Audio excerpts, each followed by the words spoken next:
ऋतधामपराजित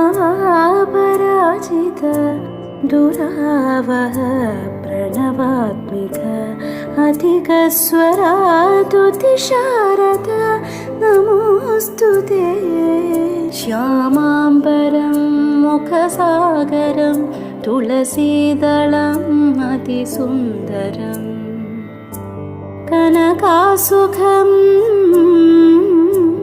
नारीवरं शुभदं माङ्गल्यं तन्तुनानेन मम जीवनहेतुना।